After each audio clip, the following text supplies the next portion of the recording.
I'm now allowing you to leave this house. Ngayong divorce ka na sa asawa mo. Gawin mo na kung anong gusto mong gawin. Huwag mo lang susundan ang kahihiyang ibinigay mo sa pamilyang ta. Napayuko na lamang si Manuel matapos yung sabihin sa kanya ng kanyang ama. Sinabi nito na gawin niya na ang lahat ng gusto niyang gawin, pero alam niyang hindi pa rin hahayaan ng mga ito na maalis ang kadena ng mga ito sa leeg niya. Pero hindi niya na yun hahayaan pa. Kailangan ng mapatid ang kadena sa leeg niya. Tama na ang pagko-control ng mga ito sa buhay niya. Sawang-sawa na siyang abutin ang expectations ng mga ito para sa kanya. Matanda na siya. Panahon na para siya na ang magdesisyon para sa sarili niya. Malaya na siya ngayon, kaya talagang gagawin niya ang lahat ng gusto niya. Wala na siyang pakialam kahit na itakwil pa siya ng mga ito. Hindi niya na naman kailangan ang mga ito para mabuhay siya. Hindi niya rin kailangan ang yaman ng mga ito. Kaya kung sakali mang itakwil siya ng mga ito dahil sa desisyong pinipili niya, hindi na yun magiging problema pa sa kanya. Wait for me, DS, pabalik na ako. Pero bago ang lahat, uunahin niya muna ang anak niyang ang tagal niyang hindi nakita. Dahil hindi siya pinayagan na makita ito throughout the divorce process, pero ngayong na-approve na ang divorce nilang dalawa ni Angela, pinayagan na uli siyang makita ang anak niya, at ngayon ay parating na ito dito sa bahay ng parents niya. Mabuti na nga lang talaga't sa ibang bansa sila nagpakasal ni Angela, kaya naging madali lang para sa kanila ang paghihiwalay nila. Wala ring naging problema sa business, dahil naging maayos naman ang paghihiwalay nilang dalawa ni Angela, at napagkasunduan na mananatili pa rin ang partnership ng pamilya nila sa kabila ng paghihiwalay nilang dalawa. Of course, sobrang nagalit sa kanya ang pamilya ni Angela, kaya nga hiyang-hiya ang parents niya sa mga ito. Kung hindi lang dahil kay Angela, baka nga pinutol na ng mga ito ang lahat ng koneksyon sa pamilya nila. Dapat siguro siyang magpasalamat sa ex-wife niya. Pero kapag may ginawa siyang hindi maganda kay Ditas, ako talaga ang makakalaban niya. Kaya nga gustong-gusto niya nang magtungo sa isla, dahil hindi maalis sa kanya ang pag-aalala para sa nobya niya. Alam niyang mabait at understanding ang asawa niya. Pero parang may nag-iba talaga rito mula nung huli niya itong makausap, sa hindi niya maipaliwanag na kadahilanan, parang kinabahan talaga siya dahil sa tono ng pananalita nito noon.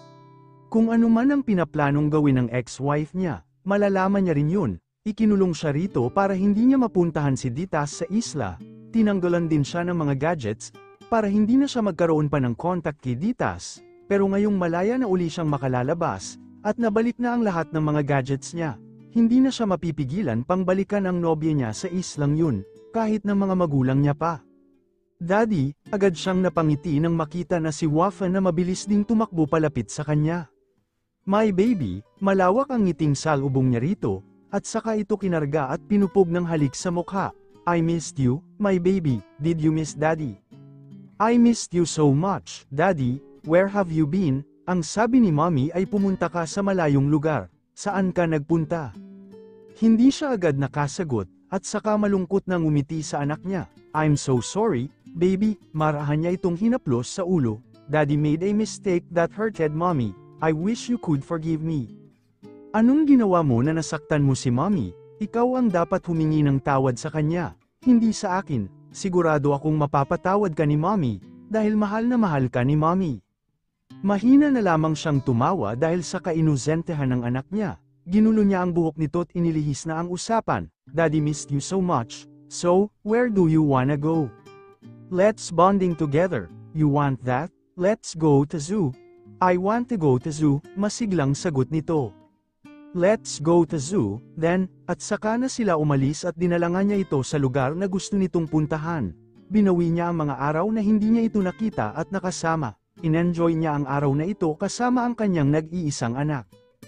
Ang bilis ng kabog sa dibdib ni Manuel habang nakasakay sa bangka patungo sa isla, paniguradong galit si Dita sa kanya, pati na rin ang pamilya nito. Pero gagawin niya ang lahat para lang makamit ang kapatawaran ng mga ito, lalo na ni Ditas. Alam niyang hindi yun magiging madali, pero handa niyang gawin ang kahit na ano, para lang mapatawad siya ng mga ito. Sincere ang pagmamahal niya para kay Ditas, kaya nga mas pinili niyang masira ang pamilya niya para dito, at patutunayan niya yun sa mga ito. Malalim siyang bumuga ng hangin, bago siya bumaba sa sinasakyang bangka, at saka na siya nagsimulang maglakad patungo sa direksyon ng mga kabahayan. Hindi na siya nag-abalang silipin pa ang construction site, tutal tinanggal na rin naman siya sa project na yun, tumutol siya sa desisyong yun ng dad niya. Dahil sa kanya ang project na yun, sa kanya ang idea na yun, siya ang naghirap para lang maayos na masimulan yun, pero ano pa ba ang magagawa niya? Si Ditas na lang talaga ang dahilan niya para bumalik sa islang ito, kapag naayos niya na ang relasyon nilang dalawa. Isasama niya na ang babae sa Avida, kasama ang lola't kapatid nito, ay tetire niya na ang mga ito sa lungsod na yon. Kaya sana lang talaga'y mabilis niya nang maayos ang lahat. Marami na siyang plano kasama si Ditas, na gusto niya nang magawa sa lalong madaling panahon, pakakasalan niya ang babae, at gagawin niya yun sa ayaw man o sa gusto ng pamilya niya. Itakwil man siya ng mga Villafuerte o hindi, gagawin niya ang gusto niya, puputulan niya na ngayon ang kadena na nasa leg niya. Panahon na para maging malaya, nang makarating siya sa mga kabahayan, agad siyang pinagtinginan ng mga tao na parang mga nagulat pa nang makita siya, tapos ay magbubulungan na alam niyang patungkol sa kanya. Inasahan niya na ito, kaya hindi na siya nagulat pa sa reaksyon ng mga ito, kaya naman hindi na lamang niya pinansin ang mga ito at nagpatuloy lang sa paglalakad, hanggang sa makarating na siya sa sinasadyang lokasyon, ang bahay nila Ditas. Muli siyang bumuga ng hangin, bago pinalalakas ang loob na kumatok sa pinto, inihanda niya na rin ang mukha niya. Dahil baka isang malakas na sampal ang ibungad sa kanya ng dalaga, ginawa niya itong mistress nang hindi nito malalaman, sino ba naman kasing babae ang matutuwaran, kaya maiintindihan niya kung sobra ang galit nito ngayon sa kanya. Pero sa halip na si Ditas, ang kapatid nito ang bumungad sa kanya, na siyang nagbukas ng pinto. Anong ginagawa mo rito? Gulat na tanong nito sa kanya. Pero halata ang pagkadisgusto sa mukha nito na makita siya, naiintindihan niya ring galit ito sa kanya. Lalo na ang lola nito na binalaan na siya noon na huwag sasaktan ng apo nito. Pero ito ang ginawa niya, nahihiya siya sa mga ito. Gusto ko lang makausap si Ditas, mahina ang sagot niya, na nagpakunot sa noo ni Inyang. Para saan pa? Para lokohin mo na naman siya, tigilan mo na ang ate ko. Dahil maayos na siya ngayon, pabulalas at galit na sagot nito sa kanya. Pero, hindi niya na natuloy ang nais sabihin, dahil pinutol siya ng isang boses mula sa loob ng bahay. Inyang, sino ba yan at bakit nagtataas ang boses mo riyan? Naidelia, pag-osel niya sa pangalan nito, mukhang nagulat pa ito nang makita siya, pero di nagtagal ay agad ding nagseryoso ang mukha. Nito, anong ginagawa mo rito, Manuel? Ano pang kailangan mo sa apo ko, L? Nay Patring, gusto ko hong makausap si Ditas, magpapaliwanag po ako sa kanya. Please, pahintulutan niyo ho sana ako, gusto ko ho talagang makausap at makapagpaliwanag sa apo niyo. Pero mukhang hindi na tinatabla ng pagmamakaawa niya ang matanda. Para saan pa, niloko mo ang apo ko, nilagay mo siya sa kahihiyan. Sinaktan mo siya, para saan pa ang pagpapaliwanag mo? Malinaw naman na ginawa mong kabit ang apo ko. At hindi lang ang apo ko ang sinaktan mo, pati na rin ang asawa mo, may anak pa kayong dalawa. Ano na lang ang mararamdaman ng anak mo ngayong hiwalay na kayo ng asawa mo? Hindi mo man lang naisip yun? Mahina itong napailing, nagkamali ako sa'yo. Manuel, ang buong akala ko'y mapagkakatiwalaan ka dahil napakabait mo samin. Isa yung malaking pagkakamali, nagkamali ako na pinagkatiwala ko sa'yo ang apo ko. Napayuko na lamang siya dala ng kahihiyan, pero hindi siya sisuko. Kaya muli niyang iniangat ang paningin niya sa matanda't determinadong tumingin dito. Totoo ho ang pagmamahal ko kay Ditas. Oo, alam ko hong sobrang mali ng ginawa ko. At humihingi ako ng kapatawaran sa inyo. Naiintindihan ko ho ang galit na nararamdaman niyo sa akin, pero kinakapalan ko ho ang mukha kong bumalik dito. Dahil hindi ko na ho kayang mawala pa sa akin si Ditas, mahal ko siya, maniwala ho kayo sa akin. Sincere po ako sa sinasabi ko, handa akong suwayin ang pamilya ko para sa apo nyo, handa akong matakwil para sa apo nyo, handa akong mawala ang lahat sa akin, huwag lang si Ditas ang mawala sa buhay ko. Nagsimulang mamula at mamasa ang mga mata niya, kaya nakikiusap po ako sa inyo, hinihiling ko na sana'y bigyan niyo ako ng isa pang pagkakataon, mahal na mahal ko ho si Ditas, handa kong gawin ang lahat para sa kanya. Nakita niya ang paglambot sa ekspresyon ng matanda. Pero nanatili ang kaseryosohan nito. Nagagalit kami dahil sinaktan mo ang isang miyembro ng pamilya namin, pero wala kami sa posisyon para magdesisyon. Dahil sa bagay na yan, si Ditas ang masusunod. Lola, hindi na hinayaan pang makapagreklamo ng matanda ang katabing apo. Nagpatuloy ito, kung gusto mong humingi ng kapatawaran at isa pang pagkakataon, kay Ditas mo dapat gawin yun, hindi sa amin, dahil kung kami lang ang masusunod, Ayaw na namin nang lumapit ka pa kay Ditas, pero ginagalang namin ang iniisip ng apo ko, kaya nasa kanya pa rin ang desisyon. Hindi niya na napigilan pa ang pagngiti niya nang dahil sa narinig na sinabi ng matanda, "Thank you so much. Maraming salamat po." Si Ditas na lang ang puproblemahin niya, ang kapatawaran nito ang paghihirapan niya ng gusto, handa niyang gawin ang lahat, mapatawad lamang siya nito. Pero hindi mo na makakausap ang apo ko rito, dahil nakaalis na siya rito kanina pang umaga.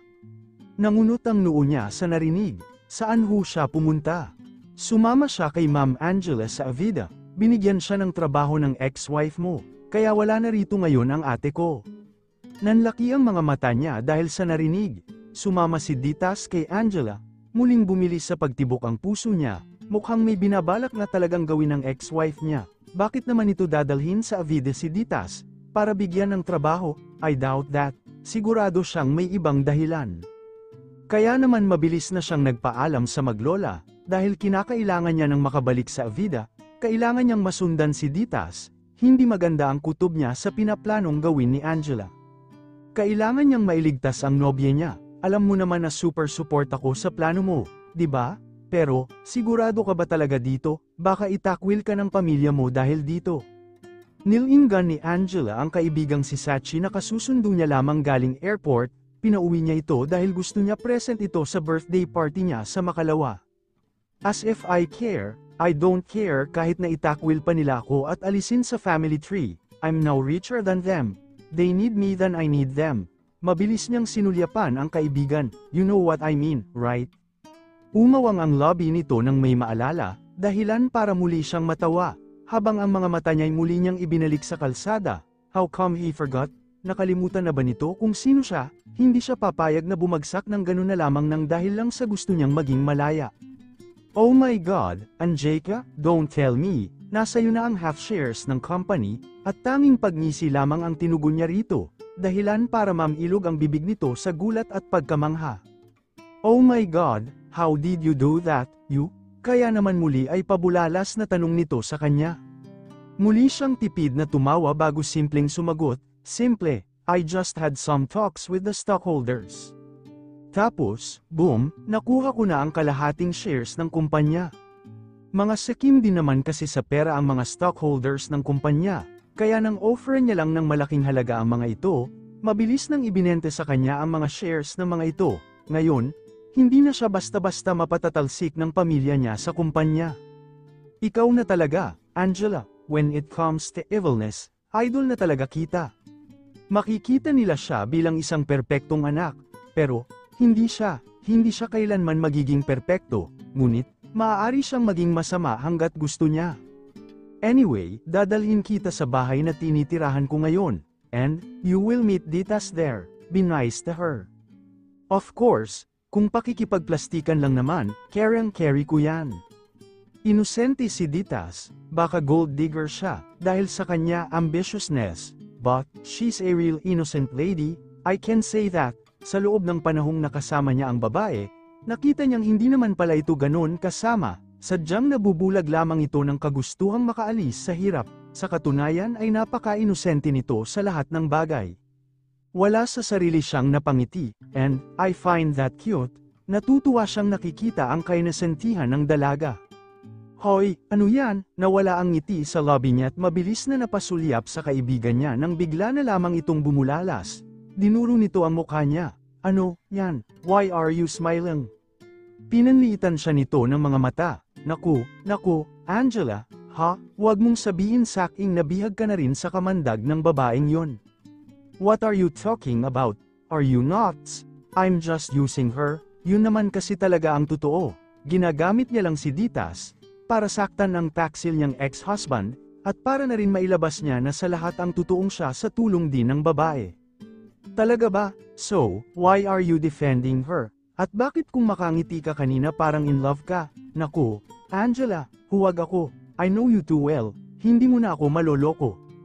Kunot noo niya itong sinulyapan. You're saying nonsense, Sachi. Ibinalik niya ang paningin niya sa daan. I will never fall with that woman. Wala man siyang idea o meron. She's still the main reason why my husband fell out of love with me. Isa rin siya sa dahilan kung bakit nasira ang pamilyang ang tagal kong iningatan at inalagaan, seryosong sambit niya. She understand na walang kasalanan si Ditas, dahil wala naman itong alam, pero hindi niya pa rin naman may iwasang maging bitter, dahil napakadali nitong naaga ang pagmamahal ni Manuel, na ang tagal niyang pinaghirapang makuha. Natahimik si Sachi dahil sa kaseryosohan ng mukha't boses niya. Sige, magpapakabait ako sa kanya. Sana lang siya rin, huwag na huwag niya akong paiiralan ng kamalditahan niya. Kapag ako naman, hey, ewan ko na lang. No worries, she'll be a good girl, I can assure you that. She'll never disobey my words, because if she did, she knows what will happen to her. Napatayo na mula sa pagkakaupo sa harap ng vanity mirror si Ditas, nang marinig na ang pagkatok ng katulong mula sa labas ng kwarto niya.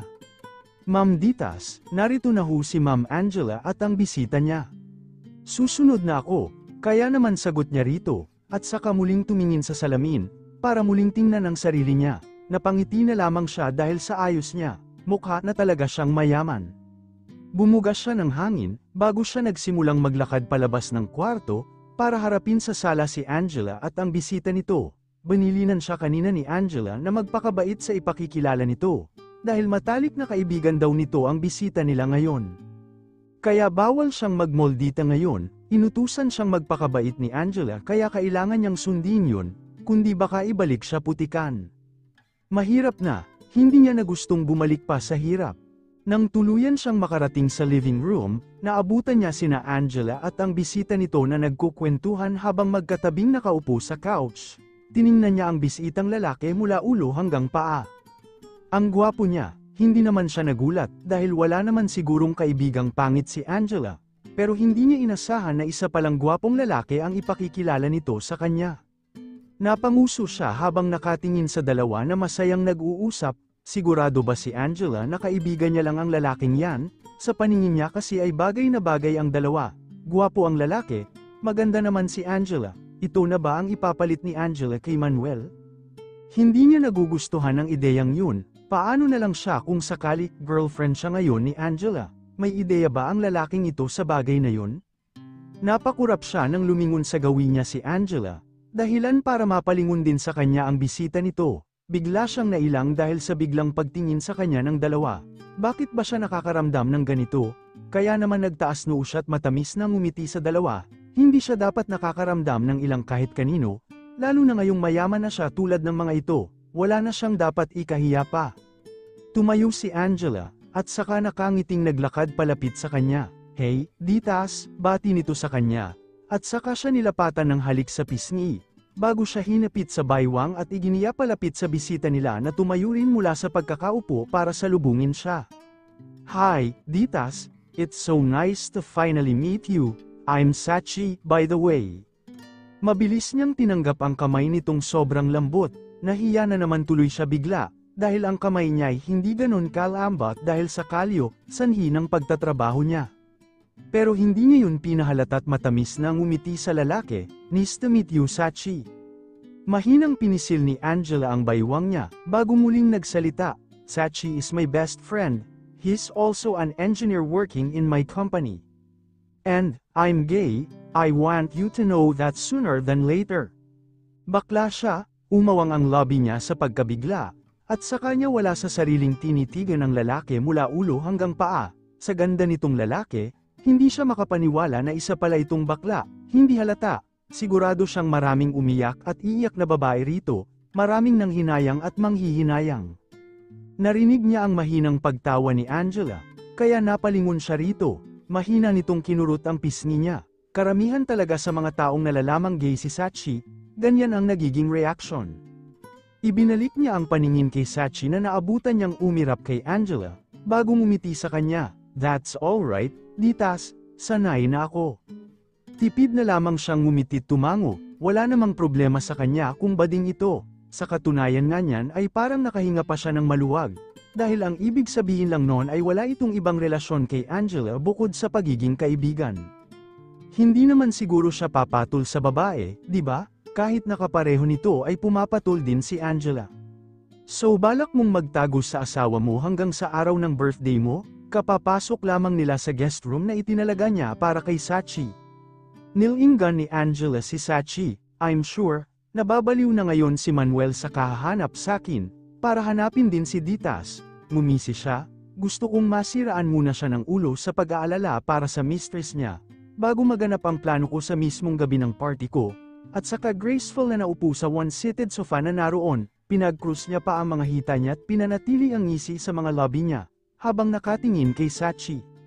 Naupo rin sa katapat niyang pang-isahang sofa si Sachi, bago taas ang kilay na tumingin sa kanya, na sinabayan din ito ng pagngisi. I'll admit, na-excite ako sa mga magiging reactions ng mga tao, sa oras na malaman ng lahat na girlfriend mo si Ditas, lalo na ng parents mo, at ng ex-husband mo. Lalo siyang napangisi sa sinambit nito. Same, this party will going to be a blast. I'm also excited to see their shocked and devastated faces. This will going to be an unforgettable history for the family. Nai-imagine niya pa lang ang mga mangyayari, kumakabog na ang dibdib niya sa excitements. Naging boring ang buhay niya mula nang magpakasal siya, dahil gusto niyang maging isang mabuting ina at asawa. Pero ngayong malaya na siya, ibabalik niya na ang dating siya, ang totoong siya, na matagal niya nang itinatago sa loob niya. Wala na ang perpekto at anghel na si Angela, dahil ang Angela na malapit na nilang makilala, ay ang masama. Settled na ang plano niya, hinihintay niya na lang talaga ang gabi ng kaarawan niya, para tuluyan yung maisakatuparan. Hindi pa rin ba siya pumapasok sa opisina niya? Muling tanong ni Manuel sa secretary ni Angela. Talagang sinadya niya na ito rito sa kumpanya ng mga ito, dahil ilang araw na siyang tumatawag sa opisina nito, pero hindi raw ito pumapasok. I'm sorry, Sir Manuel, pero nakalive po ngayon si Ma'am Angela, kaya hindi pa po talaga siya pumupunta rito. Nasaan ba talaga ang boss mo? I really need to talk to her. This is really important. I'm really sorry, sir, pero hindi ko po talaga alam, sagot nito. Kaya naman ang ending, bagsak ang balikat na umalis siya sa kumpanyang yun, dahil kahit anong pilit niya, ayaw talagang sabihin sa kanya ng secretary kung nasaan ang ex-wife niya. Halata namang pinagtataguan siya nito, wala ito sa bahay nila, wala ito sa bahay ng parents nito, wala ito sa condo unit nito, at hindi ito pumapasok sa opisina, kahit sa isla ay hindi raw ito nagpupunta, kahit na ito na ang engineer sa project doon. Siguradong sigurado siyang pinagtataguan siya nito, dahil kasama nito si Ditas, pero ano ang dahilan nito, para saan at pinagtataguan siya nito, ano ba talaga ang pinaplano ng babae? Wala siyang nagawa kundi ang bumalik sa bahay ng parents niya, dahil dun siya tumutuloy ngayon kasama ang anak niya. Pinayagan siya ng parents ni Angela na makasama ang anak niya ng ilan pang mga araw, kaya naman nakakasama niya ng matagal ang anak niya sa bahay, pero kay Angela, wala pa rin talaga siyang balita. Ang nakapagtataka pa, parang wala lang sa parents ng babae na hindi alam ng mga ito kung nasaan ang babae, samantalang noon ay hindi pwedeng hindi alam ng mga ito kung saan nagpupunta si Angela. Katulad niya, lahat din ng galaw ni Angela ay dapat parating alam ng parents nito. That was their life, they are like a prison on their own life. Maliban na lang siguro kung nagsisinungaling sa kanya ang mga ito at alam talaga ng mga ito kung nasaan si Angela. Imposible kasi talagang hindi alam ng mga ito. Tinatago ng mga ito sa kanya ang dating asawa. Sa oras na may gawin kang hindi maganda kay Ditas, Angela, kalilimutan kung ikaw ang ina ng anak ko, at seryoso siya ron. Malaki ang atraso niya rito, pero sa oras na saktan nito ang babaeng mahal niya, hindi niya ito mapapatawad. Pagpasok niya sa loob ng bahay, naabutan niya ang mom and dad niya sa may living room, kaya naman lumapit siya sa mga ito at naupo sa single sofa. Mabutit bumalik ka na, nanggaling ang isang tauhan ni Angela dito, seryosong sambit ng kanyang ama, at saka inilapag ang isang invitation card sa harapan niya. Pinadala yan ni Angela para sa'yo. She's inviting us to her birthday party. At saka lang naalala na kaarawan na pala ng ex-wife niya sa makalawa, sa dami ng mga nangyari, na wala sa kanyang iniisip. Gaganapin ang party sa mansion, it's a night party, sa araw na yon, siguradong makikita niya na si Angela. Pero bakit parang may hindi siya magandang kutob sa araw na yon? Bakit pakiramdam na merong hindi magandang mangyayari? Di kaya, may pinaplanong hindi maganda si Angela sa araw na yun. Bigla siyang kinabahan, dahil naiisip niya na baka iyon ang dahilan kaya nito isinama si Ditas dito sa Avida. Kung ganon, what is she planning? Kailangan niya itong mapigilan kung ano man yun. Hindi niya hahayaan na ipahamak nito si Ditas.